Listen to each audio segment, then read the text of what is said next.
वहाँ नहीं देते जो जाम साहब के दौर में था। वुज़रा सारे काम अपने यहाँ पे करवा रहे, किसी का तवज्जो नहीं है कि कौन क्या बात कर रहा है और कौन क्या बात कर रहा है। अभी जितनी बातें असगर ने की या दूसरे दोस्तों ने की, मेरे ख्याल में वुज़रा के कानों से भी नहीं गुजर गए। तो मेहरबानी करके अगर हम यहाँ बैठते हैं, सीएम साहब से गुजारिश ये है, मेहरबानी करे अपने चैम्बर में बुला ले अगर वहाँ पे उनको, तो अगर इस तरह का वो होगा तो मेरे ख्याल में ये इसका प्रिविलेज करके बात करने का कोई फायदा ही नहीं होगा। मेंबरों को कहें सीएम को सारे डिस्टर्ब वुज़रा नहीं अपने करें। काम यही निकाल रहे हैं। मेहरबानी करके अपने मेंबर्स को कहें कि सीएम को डिस्टर्ब नहीं करें। मैं इधर आपको सुनने के लिए आया हूं। सर अगर आप असगर तरीन साहब के बातों में से 10 बता दे, मैं मान जाऊंगा कि आपने सारे वो कर लिए। बहरहाल बेहतर ये है कि चीफ से सीएस साहब भी अभी आए तो फिर हम सीएस साहब को भी वो कह देंगे और मेहरबानी करके कि आप चेयर को एड्रेस करें, जरी साहब बात करें, चेयर को एड्रेस करें। चेयर को तो बिल्कुल हम कहेंगे, लेकिन ये कि कहने का फायदा हो, आप बिल्कुल हमारे लिए काबिल एहतराम सीएस साहब बैठे हुए। जनाब स्पीकर, हर जिले का, जैसे असगर साहब ने कहा कि हर जिले की अपनी ज़रूरियात है, उसके ज़रूरियात के मुताबिक उनको बात करने का मौका मिलना चाहिए। और जिस तरह यहाँ पे शोर शराबे में बात हो रही है, मेरे ख्याल में बात करने का फ़ायदा भी शायद कोई नहीं है। मेरे ख्याल में कोई बात करें या ना करें, किसी को कोई फ़ायदा नहीं है। वुज़रा को तो पता ही नहीं है कि हम क्या कह रहे हैं। तालीम का वजीर साहब बैठा हुआ था, उठ के चला गया। हमारा जो पुराना तालीम का वजीर था, उसके दावे सुन के आज तक उनमें से एक भी पूरा नहीं हो गया।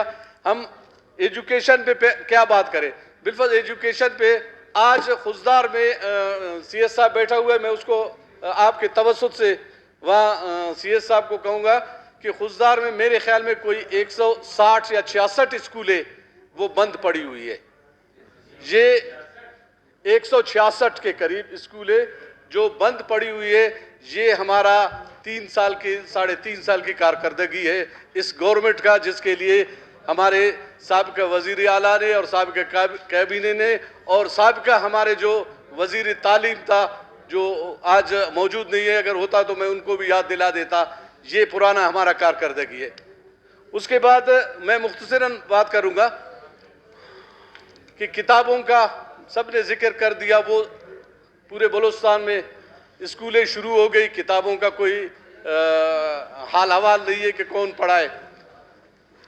सेहत के बारे में अगर हम आते हैं, खुजदार की आबादी 9 से 10 लाख के करीब है और जो बजट आपके शेरानी डिस्ट्रिक्ट को मिलता है, जिनकी आबादी 1 से 1.5 लाख है, और वही बजट 9 से 10 लाख की आबादी खुजदार को भी वही बजट दिया जाता है। तो जनाब स्पीकर, ये बड़ा फुकदान है बैठने का, ये जरा बड़ा फुकदान है। कोई तवज्जो नहीं देता कि जी हम प्लानिंग क्या करें।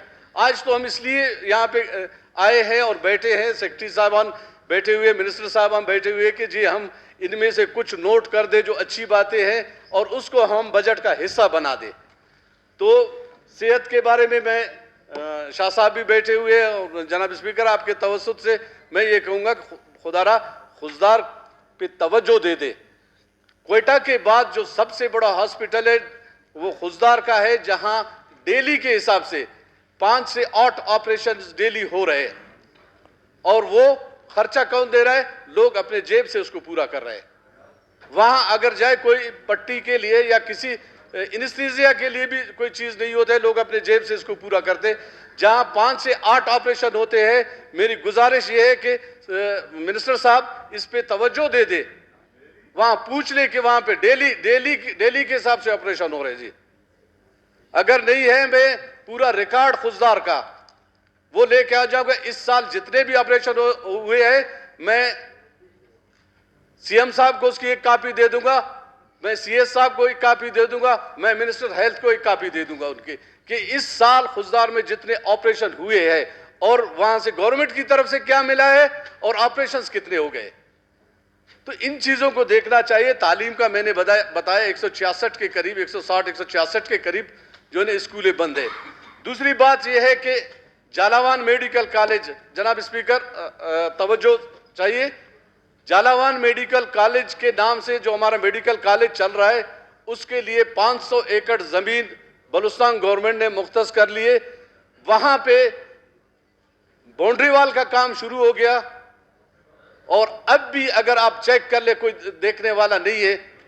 मैं इस फ्लोर पे कई दफा कह चुका हूं, मुझे यकीन है अभी इस पे तवज्जो होगा कि 1.5 अरब के करीब इस पे पेमेंट हो गया। कोई आज तक बाउंड्री वाल का आधा हिस्सा भी नहीं बना है। पैसे किधर गए, किसके जेब में गए, कहां गए, ये फुकदान है।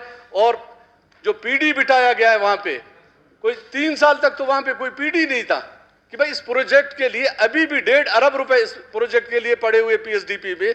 खुदारा इनको खर्च करने के लिए कोई बंदा नहीं है कि कौन खर्च करे इसको, इस काम को कौन शुरू करे।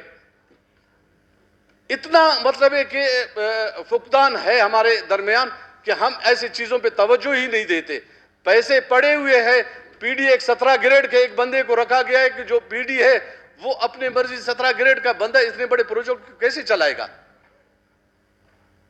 और काम जो है ना, कोई भी यहां से टीम रवाना कर दे, वो आके इस पे इंस्पेक्शन करके इसको देख ले कि जी झालावाड़ मेडिकल कॉलेज का हाल क्या है, उस पे एडवांस कितने पैसे इन्होंने दिए और कितने पैसे किन के जेबों में गए। मैं इस पे तमाम सीएम साहब को भी यही कहूंगा और अपने मिनिस्टर हेल्थ साहब को, सीएस साहब को, कि इस पे तवज्जो दे दे ताकि हमारी मुस्तकबिल की चीजें ऐसे बर्बाद नहीं हो। हमारे पास नवाब सनाउल्लाह साहब के दौर में जब वो डॉक्टर मालिक साहब वजीर आला थे, मैं शुक्रिया अदा करता हूं उनका इस फ्लोर पे, और सरदार सनाउल्लाह का मैं शुक्रिया अदा करता हूं कि उन्होंने शहीद सिकंदर यूनिवर्सिटी के नाम से एक यूनिवर्सिटी के लिए पैसे रखा और वो आज बिल्कुल मुकम्मल हो गया है। लेकिन आज तक उसके बारे में यहाँ पे असेंबली में उसके लॉज एंड ऑर्डर्स को उसको नहीं ला रहे हैं कि भाई इस यूनिवर्सिटी को स्टार्ट करे इस पे ताकि तवज्जो दे दे। वो बिल्कुल नहीं हो रहा है। मुझे हमारे तालीम का वजीर साहब पता नहीं कहाँ चला गया, पुराने तालीम वाला, वो नजर नहीं आ रहा है। ज़राअत पे अगर हम आ जाए, हम कहते हैं कि जी हमारे रीढ़ की हड्डी की हैसियत ज़राअत रखता है। हमने 3.5 साल में अपनी रीढ़ की हड्डी को जिस तरह बर्बाद किया है, मेरे ख्याल में किसी और सूबे में इस तरह नहीं हुआ है। आज तक मुझे बता दे ज़राअत वाले, मुझे बता दे कि कोई रिसर्च इन्होंने किए, कोई इन्होंने ऐसी प्रोजेक्ट शुरू की जिससे बलूचिस्तान को फायदा हुआ है, कोई पानी का इस तरह का कोई प्रोजेक्ट इन्होंने बनाया है जिससे इसको एग्रीकल्चर को कोई फायदा हुआ है, या कोई ऐसा रिसर्च को या कोई ऐसी इंस्टीट्यूट इन्होंने बनाया जिससे ज़राअत से जो इन लोगों को फायदा हो, तो मैं इस चीज के लिए तैयार हूं कि वो आके देख ले कि ज़राअत इस तरह तो नहीं होता है। हमारे अभी मोहतरम असद साहब को ज़राअत का महकमा मिला है, हम उससे वक्तन व फक्तन हमारी बात हो जाती है। अभी अगर कुछ पैसे पड़े हुए हैं तो वो पैसे रिलीज कर ले, ताकि कुछ हमने जो सुना था कि वफाक ने 2 अरब रुपए दिए हैं, उनको भी लैप्स करने के चक्कर में मुझे ये समझ नहीं आ रहा है कि इनको लैप्स करने में क्या मिलता है। वो चीज आज तक हमें समझ नहीं आया है। उन पैसों को खर्च कर दे बलूचिस्तान पे, उन पैसों के लिए खाद दे दे लोगों को, उन पैसों पे रिसर्च कर दे, उन पैसों पे दूसरे ट्रैक्टर दे दे, दूसरी चीजें दे दे। ज़राअत आपका तबाही के ध्यान पे पहुंच चुका है। और जितना पैसा जहां आपके ज़राअत पे इस बजट में रखे गए थे, वो पैसों का कोई हाल हवाल नहीं है, उससे क्या हो रहा है क्या नहीं हो रहा है। जनाब स्पीकर, इन चीजों पे हमें देखना चाहिए।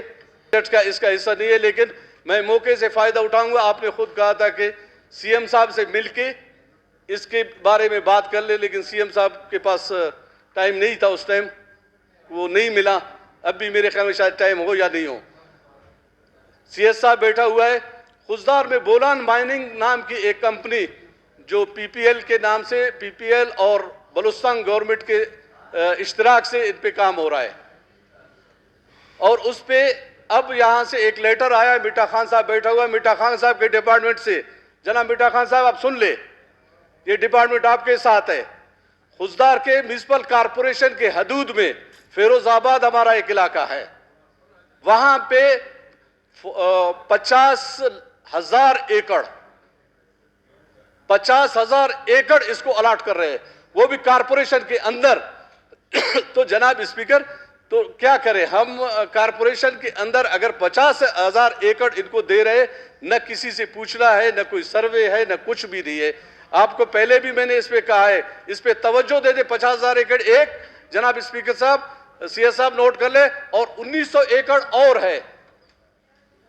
49,600 के करीब मेरे ख्याल में एकड़ एक है, और 1900 एकड़ और उसको दे रहे हैं। वो आए हैं वहां पे, आ गए कि जी हम तो बुर्जियां लगा लेंगे, लोगों की जमीनें और ये सब जो है ना, हमें अलाट हो चुका है। मैंने अपने तरीके से उनको नहीं छोड़ा, लेकिन ताकि मैं सीएम साहब से बात कर लूं, सीएम साहब के, और मैंने आपको भी तवज्जो दे दिया। मैं ये कहना चाहता हूं आपके तवज्जुह से, क्योंकि ये हमारे प्री बजट का हिस्सा नहीं है, हम अपने जमीनों को इस तरह नीलाम करने नहीं देंगे किसी को। मैं ये तमाम, मैंने हमारे मेंबरान बैठे हुए, अगर 50,000 एकड़ कारपोरेशन के अंदर किसी को बेचा जाता है तो मैं मर जाऊंगा, मैं अपनी जमीन किसी को नहीं दूंगा, क्योंकि मैं अपने इलाके का वारिस हूं। उन्होंने मुझे वोट देकर यहां पे रवाना किया है, और मुझे पता है किन लोगों ने दिया है और किस लिए दिया गया है। पीपीएल ने हमें 2% कहता है कि जी हम इलाके को दे रहे। आप इंक्वायरी कर ले, आप देख ले कि जी वो 2% ये लोग किसको दे रहे, इलाके को जी। जाम साहब ने दिया है भाई, जाम कमाल खान सन्नाफ जाम यूसुफ खान, उन्होंने दिया है। उनके दौर में अलाट हो गया। अब तो मिनिस्टर बैठा हुआ है सामने। मैं किसी के नाम लेने से मैं नहीं घबराऊंगा, और ना मैं किसी से डरता हूं। जिसने किया है, अलाट किया है, वो मैं दिखाऊंगा। अब भी मैं इसका, मेरे फोन में ये पड़ा हुआ है जो 50,000 एकड़ इन्होंने अलाट किए।